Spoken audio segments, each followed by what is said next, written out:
de Dios se renuevan cada mañana. Su voluntad es buena, agradable y perfecta. Bienvenidos a una nueva emisión de Vidas con Propósito, para volver a vivir.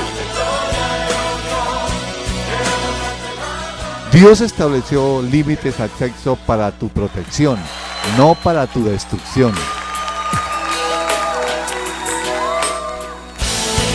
Hola, buenos días, bienvenidos a Vidas con Propósito, para volver a vivir.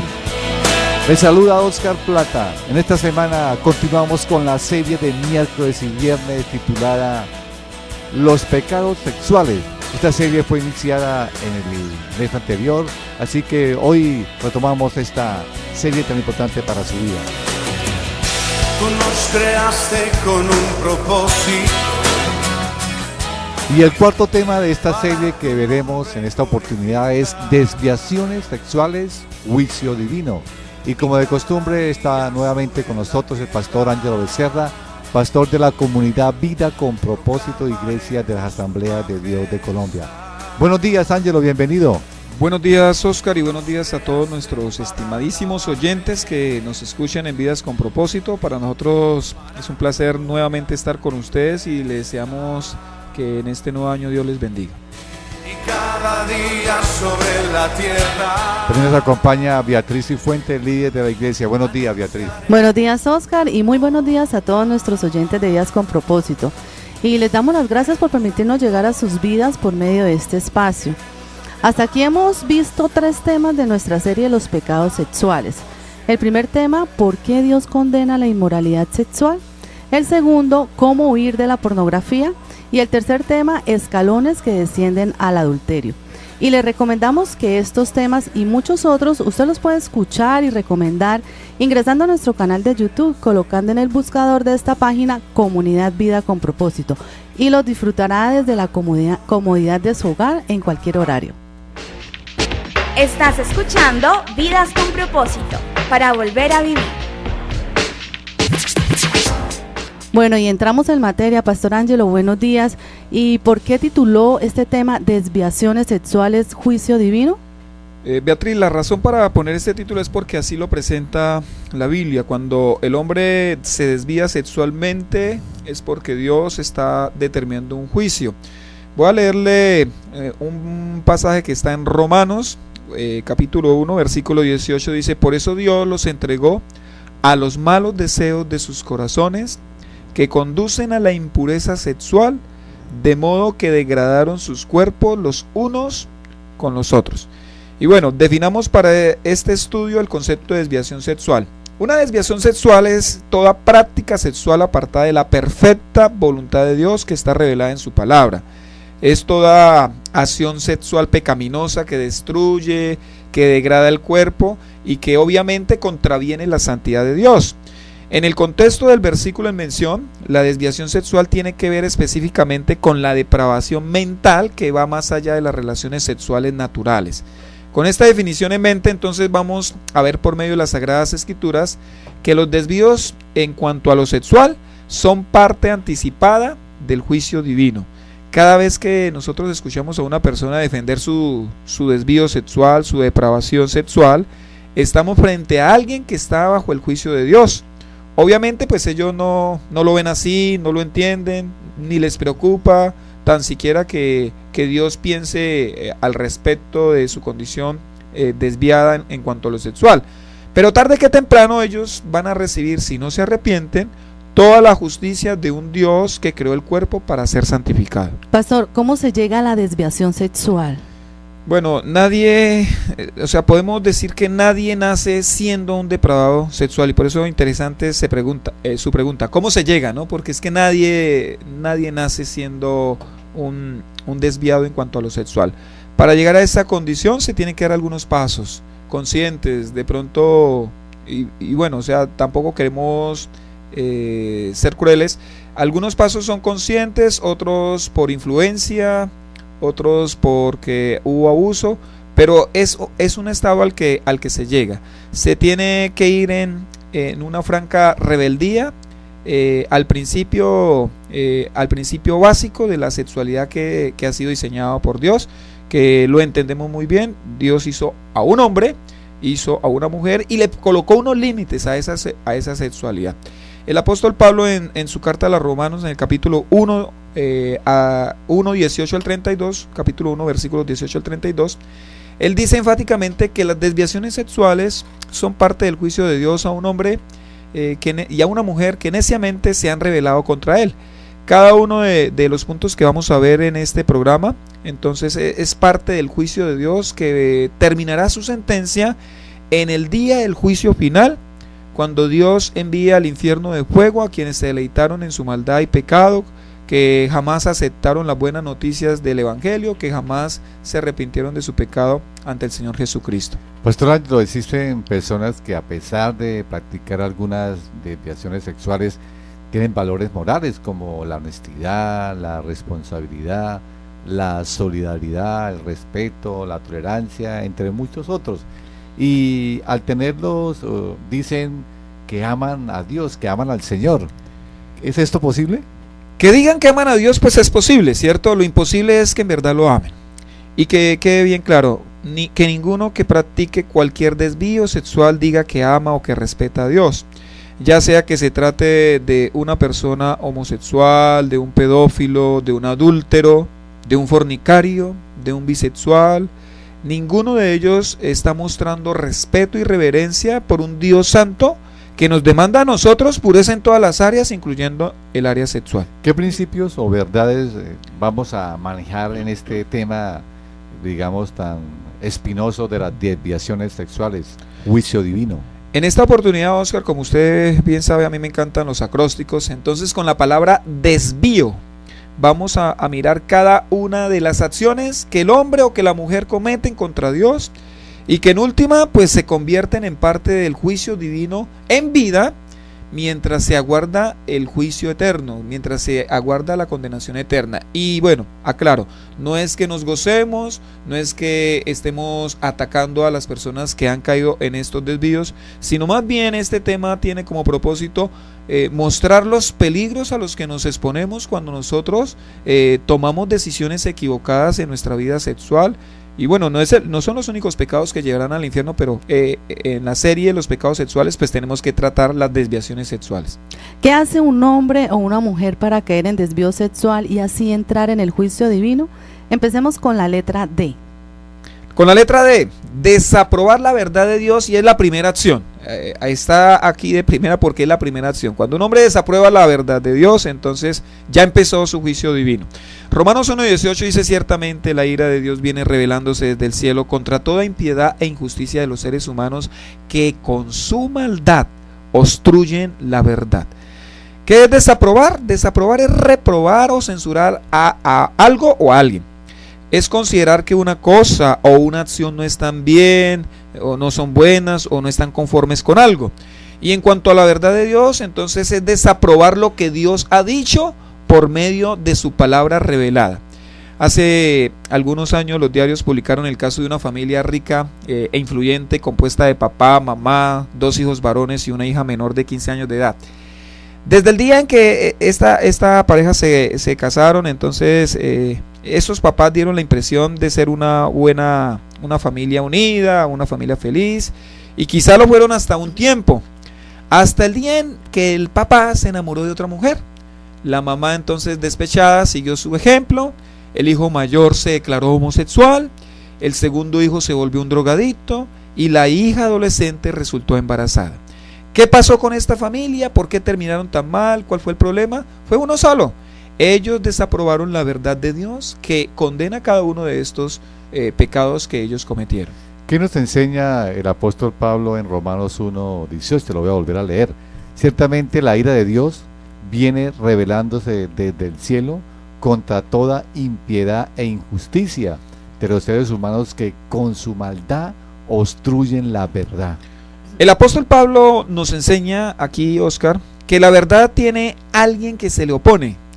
Y en este pasaje no es precisamente el error, ¿sí? Lo que se le opone aquí a la verdad es la maldad, dice el apóstol Pablo. ¿Y por qué aquí no?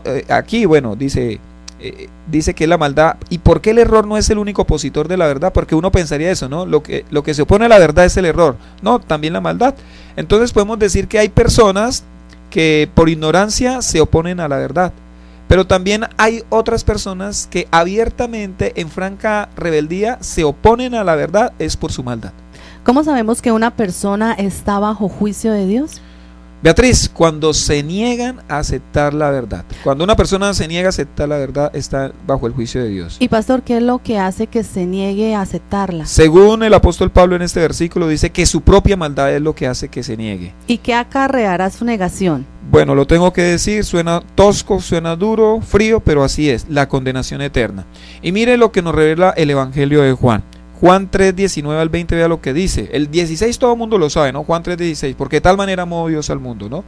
Y dice, sigue diciendo Juan, más adelantico, en el 19, esta es la causa de la condenación, que la luz vino al mundo, pero la humanidad prefirió las tinieblas a la luz, porque sus hechos eran perversos. Pues todo el que hace lo malo, aborrece la luz, y no se acerca a ella por temor a que sus obras queden al descubierto. Jesús vino y a la gente le importa 5 lo que diga Jesús. Jesús ama, perdona al pecador, pero el pecador no quiere arrepentirse, no quiere dejar su pecado. Entonces se cumple lo que dice aquí Juan, que la gente prefiere las tinieblas a la luz, porque la luz vino, la luz es Jesucristo, la verdad es Jesucristo, pero la gente ama su maldad y no quiere acercarse a la luz. Aunque la gente diga que o crea que existe Dios, pero su maldad los lleva a rebelarse o a no aceptarlo. A no aceptar al Señor, así es. ¿Qué actitud debemos tener frente a la Biblia? Bueno, todo lo que dice la Biblia es verdad, y entonces no es sensato cuestionarla, medio aceptarla o ignorarla. Más bien lo que nosotros debemos hacer frente a la Biblia es lo que dijo el salmista. Y a mí este versículo me super encanta. El Salmo 119, 56 en la Nueva Versión Internacional dice así: lo que a mí me corresponde es obedecer tus preceptos. Beatriz, según este versículo, ¿qué le corresponde a usted? Dice, lo que a mí me corresponde es obedecer tus preceptos. ¿Qué le corresponde a usted, Beatriz? Obedecer al Señor. Oscar, ¿a usted qué le corresponde? A mí obedecer. A nosotros lo único que nos corresponde es obedecer. No nos corresponde cuestionar, no nos corresponde decir a mí no me parece, yo no estoy de acuerdo. No, a mí no me corresponde eso. A mí lo que me corresponde es obedecer los preceptos de Dios. Bueno, entonces, si es así tan importante la obediencia, ¿qué consejos prácticos podría darnos para no desaprobar la palabra de Dios, la Biblia? 6 consejos entonces quiero dar. Número 1, léala con espíritu humilde. La Biblia hay que leerla es con humildad. 2, acéptela con corazón abierto. 3, estúdiela con mente incisiva. 4, memorícela con atención aplicada. 5, medítela con alma enamorada. Y 6, aplíquela con ser entregado. Y permítame decir lo siguiente: cuando nosotros desaprobamos la verdad de Dios, no significa que estaremos bajo el juicio de Dios. Ya estamos bajo el juicio de Dios cuando la desaprobamos. Cuando decimos, no, yo no estoy de acuerdo, no, a mí no me parece, no, a mí no me gusta. Ya estamos bajo el juicio de Dios porque estamos rechazando a Dios mismo. Sabemos que Satanás es el padre de la mentira. Pastor, ¿cuál es la estrategia de Satanás frente a la Biblia, que es la verdad de la palabra de Dios?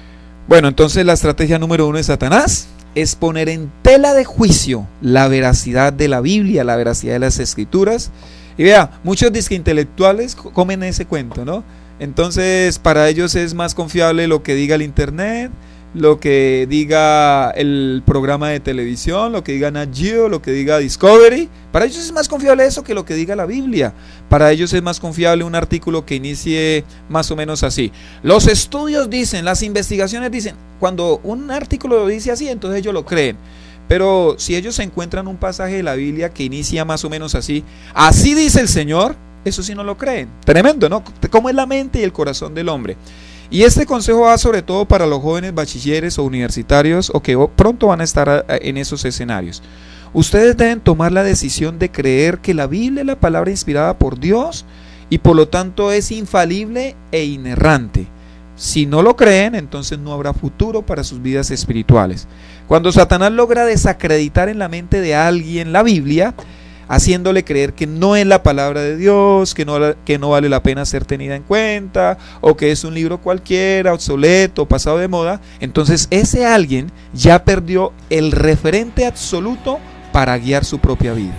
En Vidas con Propósito, en el dial 1020 AM de Radio Primavera, y hoy estamos construyendo con el acróstico desvío, las acciones que un hombre o una mujer hacen para desviarse en su sexualidad y así caer en el juicio de Dios. Y la primera letra que hemos visto de este acróstico, con la letra D, hemos visto el primer principio, que es desaprobar la verdad de Dios. Pastor Ángelo, después de la D, pues sigue la E en la palabra. ¿Qué otro desvío nos puede llevar al juicio divino? El otro desvío es escoger la idolatría, Oscar. Dice Romanos 1, 22, 23, aunque afirmaban ser sabios, aquí está hablando de las personas, obviamente, se volvieron necios. O sea, una persona puede decir que es sabia, ¿no? Y cambiaron la gloria del Dios inmortal por imágenes que eran réplicas del hombre mortal, de las aves, de los cuadrúpedos y de los reptiles. Vea, quien se rehúsa a creer en la verdad, le queda una sola opción: creer en el error, ¿cierto? Al examinar la adoración supersticiosa del antiguo Egipto, nosotros encontramos que ella los condujo a practicar una idolatría sumamente degradante que incluía la adoración de animales, y es la descripción que está haciendo el apóstol Pablo.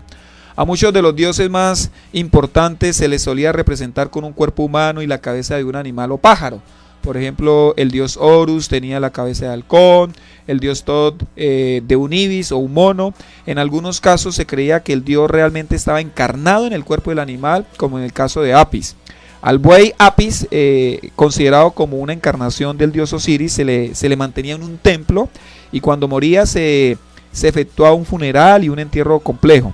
La creencia de que ciertos animales como los gatos, los babuinos, los cocodrilos, los chacales y varias aves eran sagrados por virtud de su relación con ciertos dioses resultó que los egipcios entonces momificaban centenares de miles de estas criaturas y las enterraban en cementerios especiales. Cuando la gente entonces adora a las criaturas antes que al creador, esa idolatría terminará llevándolos a la degradación sexual, porque es que realmente nadie le teme a esos dioses, ¿no? Nadie teme a ninguno de esos dioses. Al único que se le teme es al Dios verdadero. Pastor, pero en la actualidad, al menos en América, estos no son considerados dioses ni son objetos de adoración. ¿Cuáles son los dioses modernos de América? Bueno, yo creo que al igual que los egipcios, los anglosajones y los latinos, tenemos nuestros propios dioses a los cuales también les rendimos culto. Hoy día estos son los dioses a los cuales se les rinde adoración y hasta tienen sus propios templos. Por ejemplo, el dios Setso, sus templos son los gimnasios, los spas, los quirófanos, y eso abunda, ¿no? El dios materialismo, sus templos son los centros comerciales, los concesionarios, las boutiques, los almacenes y demás. El dios poder, sus templos son los lugares donde pueden ejercerlos, tales como la casa presidencial, el Capitolio Nacional, las alcaldías o las oficinas gerenciales. El dios intelectualismo, sus templos son las universidades, los libros y demás. El deporte, el dios deporte, mayormente el fútbol, que se ha convertido en un dios. Sus templos son los estadios, la televisión y demás. El dios dinero, sus templos son los bancos, las casas de cambio, los lugares donde hacen sus negocios o todo aquello que produzca plata. Y no quiero que me malinterprete, estimado oyente. Nada de malo hay en el sexo o en comprar lo que necesitamos, o en hacer política, o en estudiar, o en ir a fútbol o practicar un deporte. El problema está cuando hacemos cosas que ni siquiera estaríamos dispuestos a hacer por el Dios verdadero. Cada vez que nosotros hacemos eso, le estamos rindiendo culto, estamos siendo idólatras. De tal manera que cuando nosotros vamos tras esas cosas, somos como los dioses de Egipto. Tenemos cuerpo de hombre, pero nuestra cabeza es el ídolo que adoramos. Es por eso que hay personas que lo único que piensan es en sexo, otros solamente piensan en comprar cosas, otros solo tienen mente para alcanzar el poder a como dé lugar, otros más solo sienten placer si son más intelectuales, si son más inteligentes y alcanzan mayor conocimiento. Y un buen número le podrían hablar a uno del próximo partido de la Selección Colombia, que yo ni sé dónde va a ser ni contra quién va a jugar. Le pueden decir la alineación, pero ni siquiera conocen el nombre de las 12 tribus de Israel ni el nombre de los 12 apóstoles de Cristo. Yo cito unas palabras aleccionadoras del hermano Pablo, que dan a entender qué pasa cuando nosotros elegimos a los ídolos sexuales en lugar de elegir al Dios verdadero. La homosexualidad, dice el apóstol Pablo, abro comillas, la homosexualidad y las pasiones amorosas antinaturales son otras de las enfermedades morales del hombre actual. Lo que antes era aberración, ahora es norma. Lo que antes se tenía por pecado, ahora se ha convertido en virtud. Lo que antes se hacía en oculto y con indecibles torturas de conciencia, hoy se ha puesto de moda y ha llegado a ser hasta un símbolo de libertad y madurez. Eso es idolatría. Estás escuchando Vidas con Propósito, para volver a vivir. Estamos construyendo con el acróstico desvío las acciones que un hombre o una mujer hacen para desviarse en su sexualidad y así caer en el juicio de Dios. Y la primera, con la letra D, es desaprobar la verdad de Dios. La segunda, con la letra E es escoger la idolatría. Pastor Ángelo, ¿cuál es la letra C? Con la letra no es S. Perdón, S, exacto, Oscar. S, Me S, confundió sí. porque no quería desvío, es desvío. No, Con la S. No soy costeño, Satisfacerse en la impureza. Romanos 1:24 dice así: por eso Dios los entregó a los malos deseos de sus corazones, que conducen a la impureza sexual, de modo que degradaron sus cuerpos los unos con los otros. Toda impureza, cualquiera que sea, debería causarnos repugnancia, pero aceptar las impurezas que acepta la sociedad en general nos llevará a la degradación. Yo reitero lo que dije anteriormente: nadie nace siendo un depravado. La depravación es un proceso que se hace lento o rápido según la exposición y práctica que se tenga frente a la impureza. Y quiero compartir una historia que nos ilustra cómo somos dados a no rechazar la impureza cuando ésta es socialmente aceptada. John y Linda Chaulis contemplaron largo rato el pequeño cajón blanco. Allí dormía el sueño eterno su hijito Augusto, de solo 14 meses de edad. ¿Qué se había llevado a esta inocente criatura? El SIDA. Bajaron el cajón a la tierra y le dijeron el último adiós a su niño. Pasaron 3 años y otra vez John Chaulis contempló largo rato un cajón. Esta vez era de ébano. Allí dormía el sueño eterno Linda, su esposa de 32 años de edad. Había muerto también de SIDA. Bajaron el cajón a la tierra y John le dio el último adiós. Años atrás, en sus días de estudiante, Linda había contraído la enfermedad en un casual y fugaz encuentro sexual. Aquellas habían sido las semillas, estos eran ahora los frutos. Había un detalle que hizo más patética esta historia. John era un brillante oficial de marina que intervino en la guerra del Golfo Pérsico, y Linda, que por un loco error juvenil fue infectada del virus, era una brillante abogada. Año más tarde, ya casada y creyendo haber dejado en el pasado sus errores y tener por delante una vida feliz, la mortal enfermedad acabó con su hijo, al cual ella transmitió la infección y acabó finalmente también con ella. Semillas y frutos. Una semilla escondida en el pasado de ella. Algo pensó ella, que pasó junto con la noche y que no dejó ninguna huella. Un acto juvenil que todos disculpan porque todos lo hacen, pero la enfermedad no hace preguntas, ni mira por qué ni cómo, ni ve de qué raza o color es la persona, o si es culpable o si es inocente. Una vez que le clava sus colmillos, no la suelta jamás hasta que la mata. Esta joven, Oscar y Beatriz y estimado oyente, esta joven creyó que como era joven y todos lo hacían, no habría ningún problema si ella también lo hacía. Ella se complació, se satisfizo en la impureza, pero una gota de cianuro podría matar a quien lo ingesta. Pastor, ¿qué lección espiritual nos enseña esta fatal historia? Beatriz, la enseñanza que nos deja esta historia es que no importa lo pequeño o lo grande de la impureza siempre causará daño. Si tomo agua impura, no importa cuán cristalina sea mis ojos, ella me va a causar daño. Por lo tanto, nosotros debemos tomar serias decisiones para guardarnos en el área sexual. Estás escuchando Vidas con Propósito, para volver a vivir. Estimados oyentes de Vidas con Propósito, el próximo viernes continuamos con la segunda parte de este interesante tema aquí en el dial 1020 AM de Radio Primavera o por internet a través de radioprimavera.com. También le invitamos a nuestras reuniones los domingos en Piedecuesta a las 8 de la mañana, en la carrera séptima número 450, lo mismo que en el poblado municipio de Girón a las 8 de la mañana. En nuestra sede ubicada en el restaurante y asadero Super Pollo en la carrera 26, número 4121, segundo piso, y en Bucaramanga a las 5 de la tarde, carrera 18, número 1922, Colegio Americano. Apreciado oyente, si desea comunicarse con nosotros, nos puede llamar al teléfono 316-404-3113. 316-404-3113. También nos puede escribir cualquier comentario al correo electrónico comunidadvidaconpropósito@gmail.com o en el Facebook, en el muro de Vidas con Propósito. Gracias por escucharnos y les deseamos que pasen un día muy feliz.